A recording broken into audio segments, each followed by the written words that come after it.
Oh my God, it's good to be out, no? Woo! Skinny people, it's good to see you out. I know y'all had to skip a spin class to be here, thank you. Got to be up early for sunrise yoga, I appreciate that. Fat people, always powerful to see you out and about. You showed up here tonight, the seats could have been any type of seat and you showed up. That's brave. It could have been one of the old theater styles where the armrests don't move. Fuck that. But you showed up. I think skinny people and fat people can coexist. Cancel me! I think it's possible. I do, but fat people, we have to be careful around skinny people. Yeah, you can't talk. If you're a fat person, you can't talk about being active too quick around a skinny person because y'all get too excited. Like as a fat person, I'll be like, I think I'm gonna go on a walk later, and a thin person in the room I've never met will be like, yes, bitch, you don't have to live this way. God damn. Okay. Sounds good. You guys. I was given a gay blowjob recently. Look, thank you. And also to you, they're not all gay, you know? This guy knows what I'm talking about. They're not all gay, but the way I do it is pinky out, you know what I'm talking about? I bat my eyelashes like a cartoon character, whatever it takes. But I've been down there for a while. I was down there for about 30 minutes. Yeah, goddamn. That's an entire episode of Seinfeld. And I know because we watched an entire episode of Seinfeld. I'm a guy's guy, you know? I'm a guy's guy. I'm not afraid. I do it for the fellas, you know? I was down there for about 30 minutes, and finally I was like, hey, are you close? And he said, I'm on Lexapro. I forgot to tell you I might not come. I said, when were you going to tell me? I'm about 45 seconds from developing lockjaw. And you're on the coward's drug Lexapro?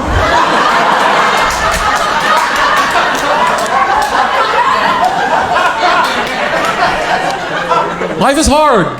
Grow up. No. Being medicated is good. Seriously, stay on your meds. You stay on your meds. I was furious. I was like, you can't, I'm sucking dick for the love of the game. What's going on? I'm an American citizen. I have rights. You know, like.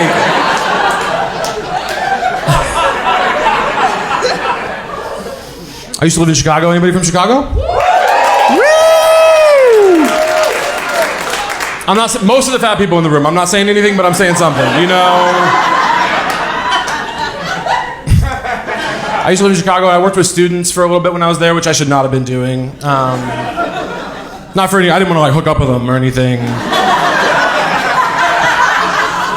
I just, you know, I don't know if I'm a great role model. I worked with kids. My favorite kids were the ones who were always getting in trouble, the ones who broke the rules. I thought they were cool as hell. I was like, fight the power. Ultimately, I was the power, but I still, you know, I love those kids. And I had this one kid, he was constantly breaking the rules right in front of my face. He had no respect for me. I would die for him. I was like, that is correct. Do not respect these people in charge.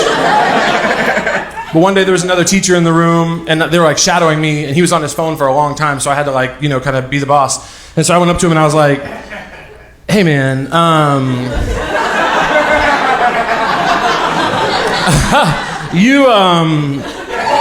you know that I don't even care about shit like this.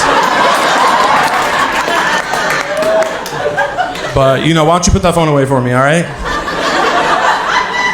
And he said back to me in a completely quiet classroom, probably the loudest I've ever heard anybody say anything, fuck you,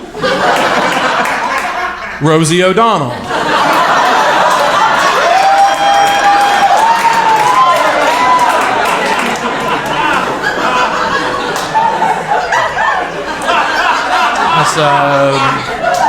I said, that's an interesting point. Let's go to the hallway.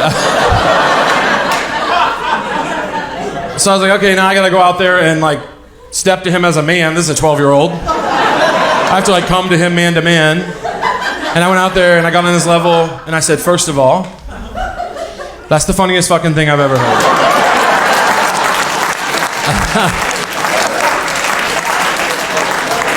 Yeah, you nailed it. Fat, white, gay. Either one of us at any moment, if we so chose, could win an Oscar. You killed it when you said that, and I'm proud of you. But then I had to tell him something really devastating. I didn't want to tell him this. This broke my heart. But I had to look this kid in the eyes and tell him, you're gay. And look, the facts are the facts. You're a 12-year-old boy who knows who Rosie O'Donnell is.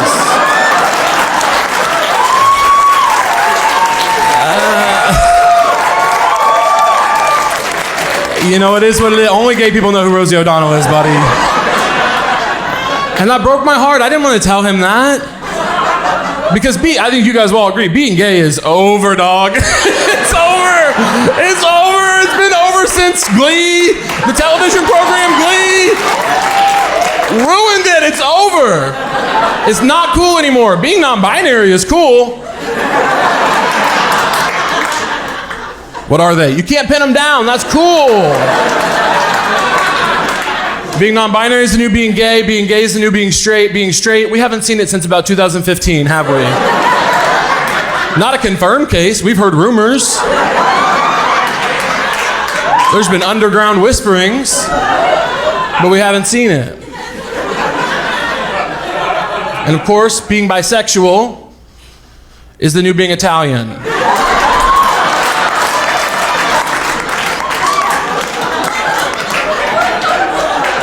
A lot of wearing leather jackets and pretending to be discriminated against, right? It's like...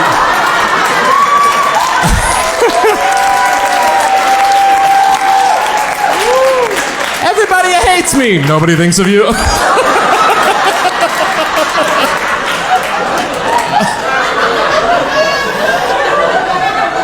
No. Bisexual people are real, for real. Maybe, I don't... You know, I haven't been convinced.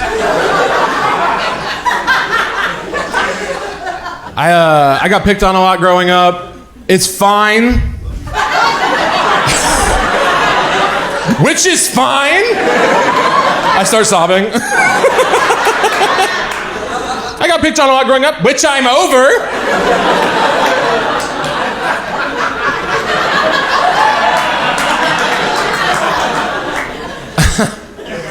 There's just one kid who picked on me constantly. His name was Jimmy. You guys can look him up. And he was always going after me in class. And finally, one day I'd had enough. I was like, I'm going to fight him back. I'm going to say something. I'm getting Jimmy back. And he started picking on me. And I went in. He always wore a flat bill Cookie Monster hat. You know those kids? Insidious motherfuckers. Malevolent. Cookie Monster sleep pants to gym class. Get the hell... If y'all don't find some jeans. So I went in on the hat. It's the only thing I could find. I said, you know what, Jimmy? Everyone hates the hat. The hat's fucking ugly. You probably got the hat from Walmart, which is classist, but we live and we learn. We live and we learn. I was poor. I could say it at the time. Not anymore, though. You know what I'm talking about. No. What if I like brought a helicopter here? After the set, no. I went in on the hat. It was crazy. I got him. Everyone was quiet. Nobody clapped for me, but that was the energy in the room. Everybody was proud of me. They saw themselves in me that day, I think. But later, my teacher found out that I did this, and she pulled me aside, and she said, you know, and it's one of those conversations I'll never forget in my whole life. She said, Caleb, you have a different life than Jimmy does. You know, you're good with people, and Jimmy has actually a really bad home life. And I didn't know that. And she said, you know, we can't just fly off the rails anytime someone upsets us. And that really struck me. I remember standing there in front of her and thinking, God, I wish you had told me that sooner. I just did 5 minutes on the hat.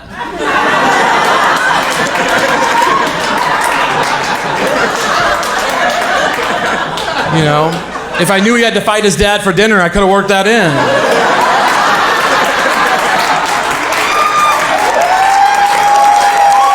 Thank you guys so much. That's my time.